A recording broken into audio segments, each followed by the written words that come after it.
여러분 반갑습니다. 반도체 오빠 천만쌤입니다. 이제 벌써 마지막 시간 영상 올리고 천만쌤도 쉬도록 하겠습니다. 오늘 모두 수고 많으셨고 더 편안하게 쉬시고요. 내일 또 한번 파이팅 하자고요. 내일은 뭔가 좋은 일들이 좀 있을 것 같아요. 좋을 것 같고 그리 나쁠 것도 없어요. 지금 보니까 이제 또 엔비디아 관련된 삼성전자 이야기들이 또 들려오기 시작할 겁니다.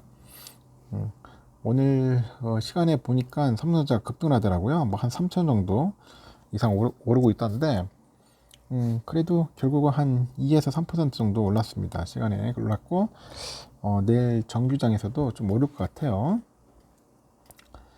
정부가 그 대규모 석유가스가 매장되었을 것으로 추정되고 있는 동해 해역 탐사에 나서기로 하면서 국내 주식장이 이틀째 이제 들썩였고 한국석유공사는 가장 넓고 그 자원의 그 매장 가능성이 큰 그 대왕고래 그 지역부터 시추 탐사를 진행하기로 했다고 합니다. 이른바 대왕고래 테마주로 이제 투자자가 이제 몰리는 거죠. 한국가스공사가 이제 대표적인데 가스공사가 그 4일날 국내 주식시장에서 삼성전자를 제치고 거래대금 규모 1등이 올랐어요. 이게 무슨 날벼락이에요? 가스공사의 이날 거래대금이 1조 4,810억입니다. 1999년 상장 이래 최대치였어요. 개인들이 가스공사 주식 610억을 이제 순매수로 해가지고 이제 거래를 주도를 했는데 이 한국가스공사 주가는 롤러코스터를 탑니다. 전날에 상한가를 찍은 데 이어서 오늘에도 49,350원까지 올랐다가 그 상승분을 이제 반납을 해가지고 39,400원에 이제 거래를 마친 거죠. 증권사 연구원들은 탐사 시추 결과 석유나 가스가 이제 나오지 않을 수 있다는 점이 있다 합니다. 석유가스가 발견되더라도 상업성이 없을 수 있다는 점, 그 상업 생산까지 한 10년 정도 걸린다는 점을 들어서 이 섣부른 투자를 경계할 것을 조언을 했지만 그 한국의 앙코르 유전을 비롯해서 동양철관, 그 한국석유, 흥구석유, 대성에너지 등 이 대왕고래 테마주들의 그 주가가 급등을 한 거죠. 박스권 장세에서 투자할 만한 종목이 제한된 영향이 컸고 코스피는 전날보다 20.42포인트 정도 내려서 2662.1로 장을 마쳤습니다. 유가증권 시장에서 외국인이 현물, 선물 모두 순매도로 돌아선 가운데 기관까지 3,147억 정도 매도 우위를 보이면서 지수를 끌어내린 거죠.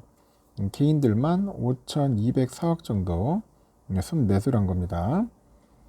유가증권 시장에서는 주가 하락 종목 등 그 645개 있는데 주가 상승 종목보다도 3배 가까이 많았고 시가총액 상위 종목 중에 보니까 삼성전자, 하이닉스, 현대차, 그리고 기아, KB금융 등이 약세였어요.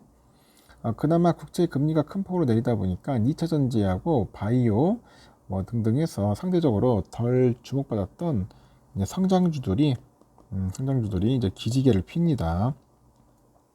그리고 LG엔솔, 삼성바이오직스, 셀트리온, 포스코홀딩스 등은 전날보다 높은 가격의 거래를 이제 마친 거죠.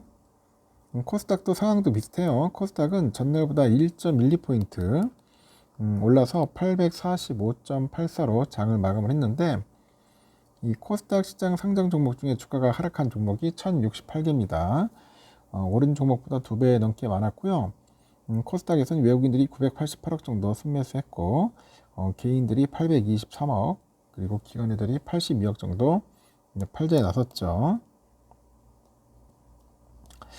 코스닥 시가총액 상위 종목으로 쏠림이 뚜렷했는데 에코프로비엠, 에코프로, HLB, 엔캠, 셀트리온 제약이 이제 주가가 강세였고 특히 알테오젠이 3거래일 연속 주가가 뜁니다. 그래서 종가 기준 역대 최고가 23만 3,500원을 기록했고 알테오젠이 모건 스탠리 캡션의 그 지세 편입한 데 이어서 현재 개발 중인 지속형 말단 비대증 치료제가 있어요. 알트 B5.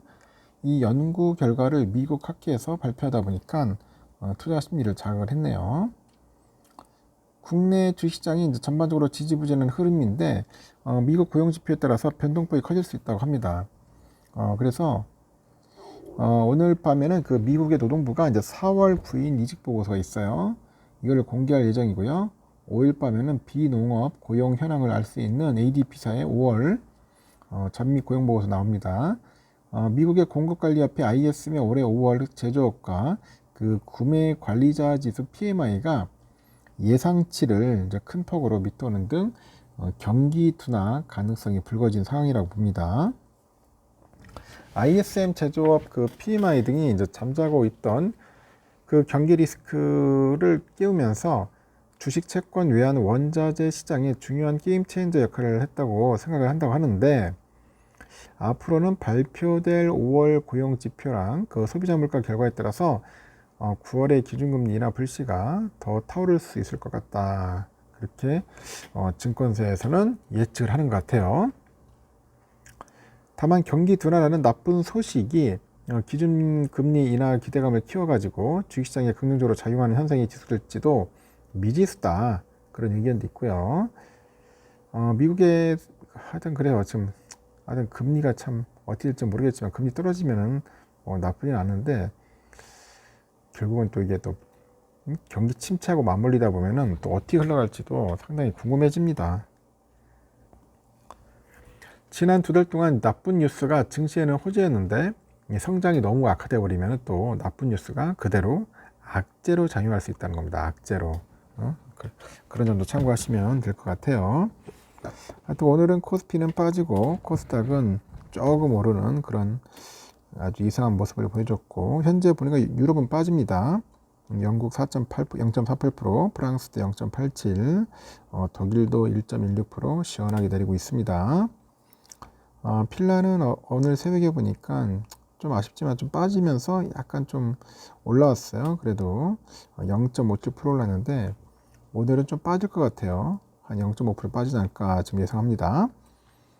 환율은 1378원, 1달러 일본엔 156.18엔, 유가는 74.22달러, 일본 예라는 889.12원, 유로와 1496.92원, 그리고 중국 위안화 190.14원, 휘발유 1667.39원, 국제금값 2369.3달러, 국내는 10만 3160.56원입니다. 미국 국제 10년물은 4.386이네요. 4.386. 조금 빠졌고요. 선물은 다우는 0.42% 정도, S&P 0.45, 나스닥 0.46, 러셀도 한 1%. 지금 다 빠지고 있어요. 선물 빠지고 있습니다. 우리 삼성전자도 오늘 좀 오르다가 좀 빠졌는데 결국은 좀 힘이 없었습니다. 하지만은 오늘 그 젠슨 황 엔비디아 CEO가 아직까지는 뭐 테스트 중이다, 불합격 아니다, 실패 아니다, 뭐 그런 이야기를 했기 때문에 조만간 좋은 소식이 들릴 것 같아요. 그러다 보니까 시간이 급등했는데 내일도 한 3%에서 5% 정도의 급등은 나오지 않을까 조심스럽게 예측을 합니다. 우선주도 마찬가지예요. 시간에서 급등을 했기 때문에 내일 한 6만 한 3천 원에서 뭐 한 6만 4천 원까지도 나오지 않을까 한번 조심스럽게 예상을 해봅니다. 일단은 여기까지 하겠습니다, 여러분. 편안하게 주무시고 내일 새벽 6시에 뵙도록 하겠습니다. 여러분 편안한 밤 보내세요. 굿나잇.